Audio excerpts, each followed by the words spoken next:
going on, Jerome's? So I know that the wounds are still fresh about the Vikings waiving jumping Jaron Hall, a.k.a. the Warm Missile, a.k.a. Karen Hall, who wants to speak to the manager of football. But I don't know. We're just trying to get these memes and just in case he doesn't come back to the practice squad. But so we sort of shat on Brett Rypien yesterday, and that's not fair because now he's a Viking and now he's the greatest quarterback of all time.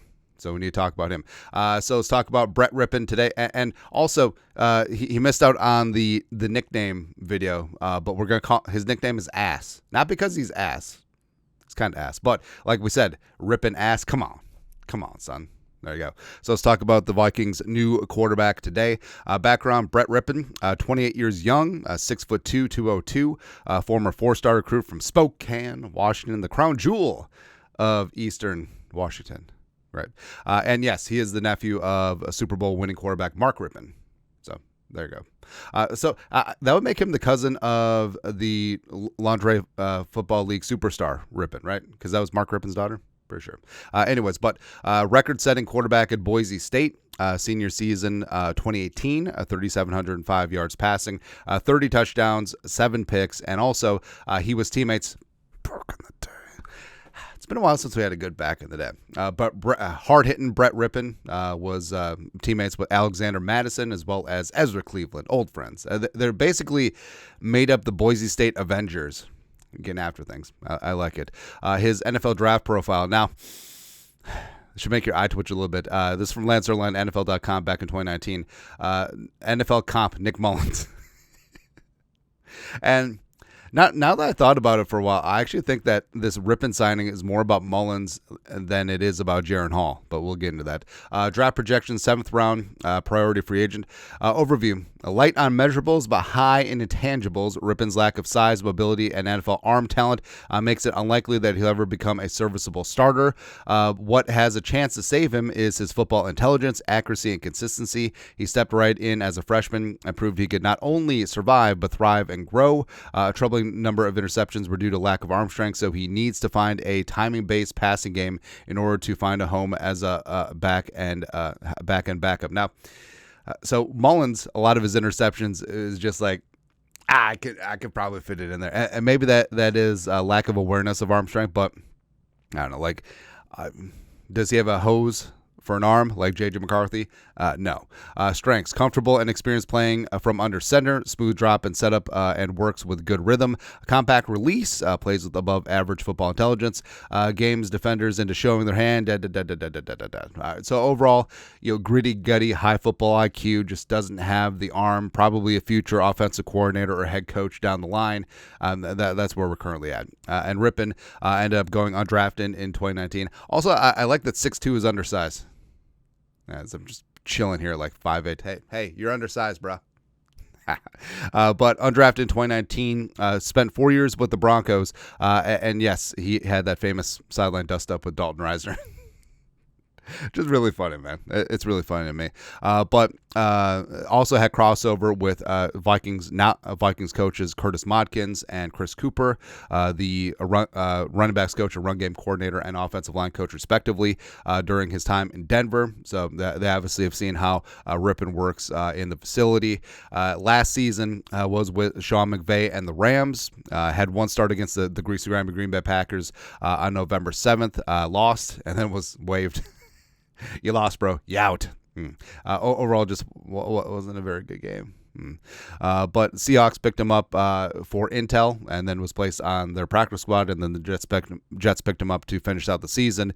Overall, in his NFL career, he's appeared in 10 games, 4 starts, 950 yards passing, 4 touchdowns, 9 picks, and a 59.9 quarterback rating, which is not good. It's not very good. Then he spent preseason with the Bears and overall looked really good in preseason, especially the Hall of Fame game.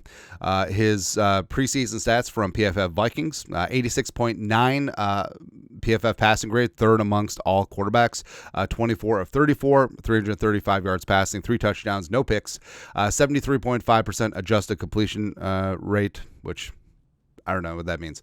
And 131.4 pass rate, which is good. Yeah, so there you go. But the Bears decided to let him go because they're rolling with Caleb Williams for whatever reason, as well as Tyson Badgett, the pride of Shepherd, and what Brett Rypien brings. So veteran experience, 6 years in the league, working a similar offensive scheme with the Rams last year with McVay adjacent. Does have accuracy at all three levels, high football IQ, film junkie. He just doesn't have that arm talent, right? And you see Jaden McCarthy, where we talked about how McCarthy threatens every single blade of grass. Rypien doesn't do that. And frankly, Mullins doesn't do that either. And, Jaren Hall does have an arm, though. No. But they talked about how a lot of his interceptions are more about he can't hit the deep out. He can't thread the needle on third down on the slant in between the linebacker and the safety. It's just things like that. But does have a great mind for McCarthy in that quarterback room. He's not going to be a starter at any point. He's not going to be a full-time starter in this league. He's probably going to be a career backup. But even though he did throw a high number of interceptions, it's less about gunslinging and more about cap-on talent. So it's not about gunslinging like Nick Mullins. And I think that the Vikings could be looking for a lower variance version of Nick Mullins. Because, Nick Mullins can sling it, but, half the time it's going to be the other team. And also, to a low level, Bears intel, that's whatever. But the Vikings don't play the Bears until late November, and a lot of things will change by then. Because if you got into Kevin O'Connell's comments from yesterday, it wasn't necessarily a ringing endorsement for Nick Mullins. It basically said that Nick Mullins will be the backup week 1, and then who knows? All right, so I do think that, after some time in reflecting, I think that the Rypien signing was much more about finding a functional replacement for Nick Mullins, because even though Jaren Hall is advanced age for a second-year player, he still does have potential. His potential, I wouldn't say it's uncapped, but could he rise up and be a starter eventually? Maybe, but that's not happening for Mullins, and that's not happening for Brett Rypien.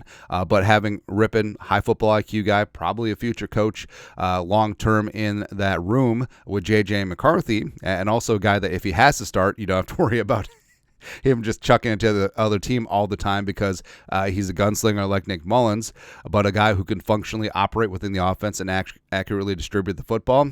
I do see that upside there. So, like I said, when you take a second and look back, it's like the Rypien move is a lot more about Nick Mullins than it ever was about Jaren Hall. Sort of makes sense, but we'll see how this thing plays out. We'll see if Jaren Hall clears waivers today, and if he does indeed re-sign with the Vikings practice squad. But overall, after the initial shock, I don't mind it. I don't. And if the plan is to have him eventually replace Nick Mullins, I'm all for it, man. Go ahead. But your thoughts are thoughts. Looking at new Vikings quarterback Brett Rypien. Come on, Brett. Let us know your thoughts. Our thoughts, comment section. You guys know what to do. Skol, production value.